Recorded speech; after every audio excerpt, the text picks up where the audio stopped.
Yes, we have had issues with age cheating, and of course we started with the areas that we know that we can curb that problem. Recently, we have had communication with World Athletics, and it does not only address the issue that we are facing currently.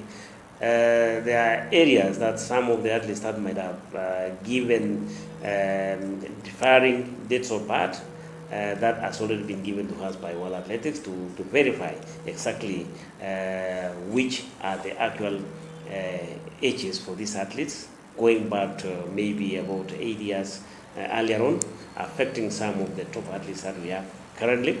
We have embarked on that, and the Federation, through the President of Athletics Kenya, has given us the mandate to do proper investigation and come up with a report. What we want now is to ensure that we find out what the problem was. Of course, we are not accusing anybody for age cheating until we find the information about that.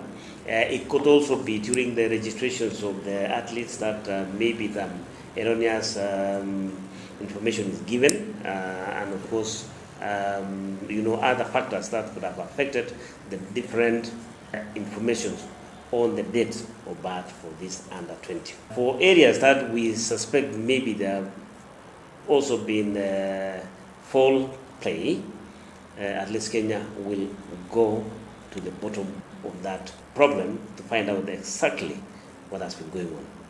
And if there is an issue that affects an individual who might have tampered with their ages, then of course taken on that matter depending on the seriousness of the matter.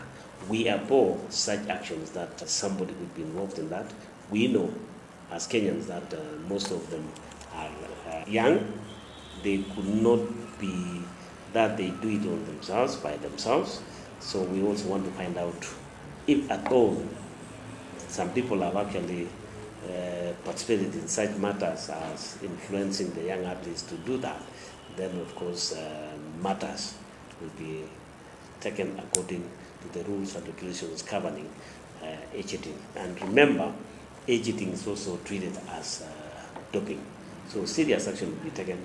And I want to warn seriously anybody, any athlete that participates in that, the consequences will be very severe if at all someone tries to cheat. Remember that Athletics Kenya is working very closely with the AIU. They have set up a system of registrations for every athlete competing for Athletics Kenya, for Kenya, to register themselves with a new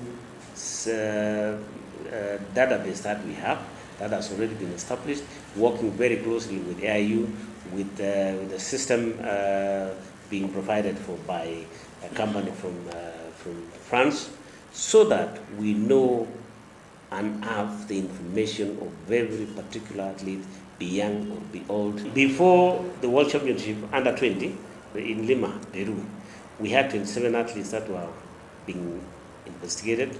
We actually did that investigations with World Athletics, AIU, and we found those who have different dates of birth. We involved the government, that is registration of birth and dates. We involved the immigration, and they gave us proper information that we use also now to provide to AIU to confirm the actual dates of birth for these athletes. And we were able now to have some of the athletes that have been flagged to compete in Peru because of the confirmations of their dates of birth. At the moment, we have 30 athletes, ranging from various championships in the past.